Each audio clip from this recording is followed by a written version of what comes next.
किसी का पक्ष लेना और उसे ठीक से प्रस्तुत करना आम बोलचाल की भाषा में किसी की वकालत करना कहलाता है।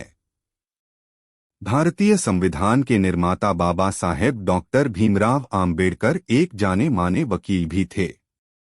उन्होंने न केवल अपने मुवक्किलों के लिए वकालत की बल्कि समानता, स्वतंत्रता और बंधुत्व के लोकतांत्रिक मूल्यों की भी वकालत की, इसलिए उनकी गिनती आज भी दुनिया के सर्वश्रेष्ठ वकीलों में होती है।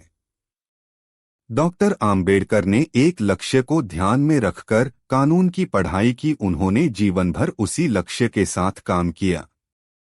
उन्होंने वकालत का पेशा पेशेवर उत्कृष्टता या उन्नति के लिए नहीं बल्कि उस दौर में भारत के लगभग 6 करोड़ अछूतों और दबे कुचले दलितों को न्याय दिलाने के लिए चुना था। 14 अप्रैल की उनकी जन्मतिथि के मौके पर हम आपको बताते हैं कि वे वकील कैसे बने और उन्होंने अपने मुवक्किलों के लिए कौन से प्रमुख मामले में पैरवी की और उन मामलों का नतीजा क्या रहा। यह आर्थिक मदद के बदले में उन्हें बड़ौदा के राज परिवार के साथ एक अनुबंध करना पड़ा था कि अमेरिका में पढ़ाई पूरी करने के बाद उन्हें बड़ौदा सरकार के अधीन नौकरी करनी थी। साल 1913 में वे अमेरिका पहुंचे।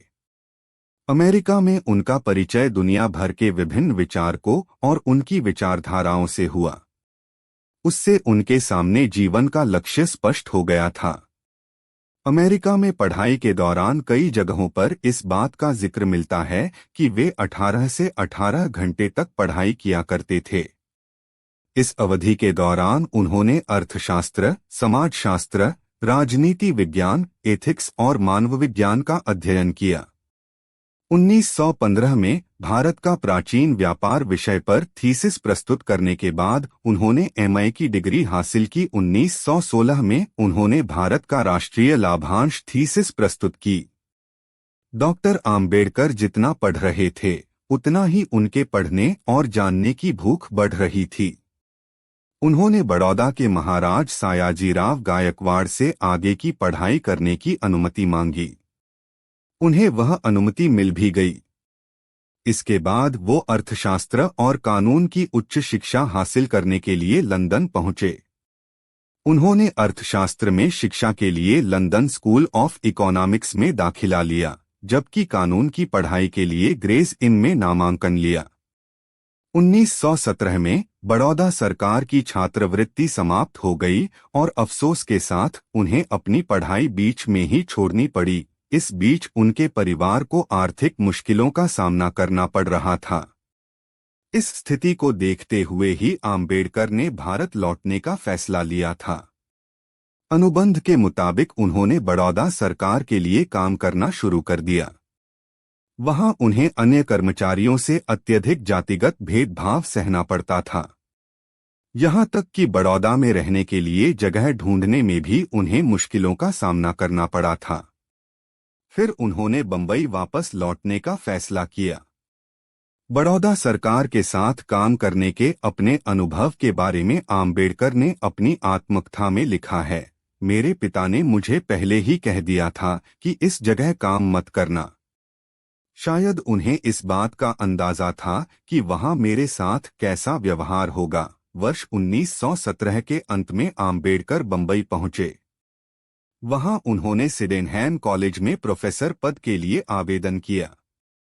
कहने की जरूरत नहीं है कि वे वहां जल्दी ही लोकप्रिय प्रोफेसर हो गए। वे हमेशा बड़ी तैयारी के साथ पढ़ाने के लिए जाते थे। उनकी तैयारी ऐसी होती थी, कक्षा से बाहर के छात्र भी उनके लेक्चर सुनने के लिए आते थे।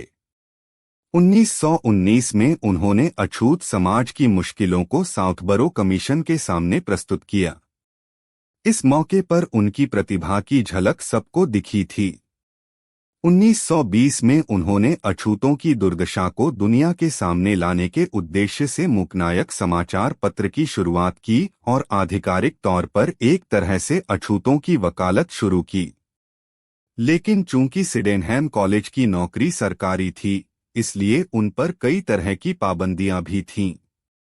इसके चलते ही उन्होंने 1920 में प्रोफेसर पद से त्यागपत्र दे दिया और सीधे दलित मुक्ति के संघर्ष में कूद पड़े। इसी साल यानी 1920 में मानगांव में जाति बहिष्कृत वर्गों का एक सम्मेलन आयोजित किया गया था। इसमें हिंसा भड़क गई थी। छत्रपति शाहूजी महाराज ने कहा था कि बाबा साहेब शोषितों और वंचितों के नेता होंगे और यह बाद में सच साबित हुआ। आम्बेडकर को अब तक यह एहसास हो गया था कि दलितों से जुड़े मुद्दे बेहद जटिल हैं, इसलिए उस पर काम करने के लिए व्यक्तिगत स्तर पर वकालत करनी होगी और विधायिका में भी उन मुद्दों को ठीक से उठाना होगा। यही सोचकर वे कानून की डिग्री हासिल करने दोबारा लंदन पहुंचे। सितंबर 1920 में लंदन पहुंचने से पहले ही वे भारत में दलित नेता के तौर पर पहचान बना चुके थे, यानी उन्हें अपनी चुनौती और भूमिका दोनों का एहसास था। इसलिए लंदन में रहने के दौरान उनका झुकाव कभी ड्रामा, ओपेरा, थिएटर जैसी चीजों के प्रति नहीं हुआ। वे अपना अधिकतम समय पुस्तकालय में बिताते थे। किफायत से रहने के लिए लंदन में वे हमेशा पैदल चलते थे। खाने पर पैसे खर्च ना हो, ये सोचकर वे कई बार भूखे रह जाते थे, लेकिन पढ़ाई पर उनका पूरा ध्यान लगा रहता। लंदन में बाबा साहेब आम्बेडकर के रूममेट होते थे असनाडेकर। वे आम्बेडकर से कहते, अरे आम्बेडकर, रात बहुत हो गई है, कितनी देर तक पढ़ते रहोगे, कब तक जगे रहोगे, अब आराम करो, सो जाओ। लेफ्टिनेंट धनंजय कीर की लिखी डॉक्टर बाबा साहेब आम्बेडकर की जीवनी में इसका जिक्र मिलता है। आम्बेडकर अपने रूममेट को जवाब देते, अरे मेरे पास खाने के लिए पैसे और सोने के लिए समय नहीं है, मुझे अपना कोर्स जल्द से जल्द पूरा करना है, कोई दूसरा रास्ता नहीं है। इससे यह पता चलता है कि डॉक्टर आम्बेडकर अपने लक्ष्य के प्रति कितने प्रतिबद्ध थे। 1922 में कानून के सभी पाठ्यक्रम पूरे करने के बाद उन्हें ग्रेस इन में ही बार का सदस्य बनने के लिए आमंत्रित किया गया और आम्बेडकर बैरिस्टर बन गए। यहाँ यह बताना आवश्यक है कि बाबा साहेब ने एक ही समय में 2 पाठ्यक्रम पूरे किए थे।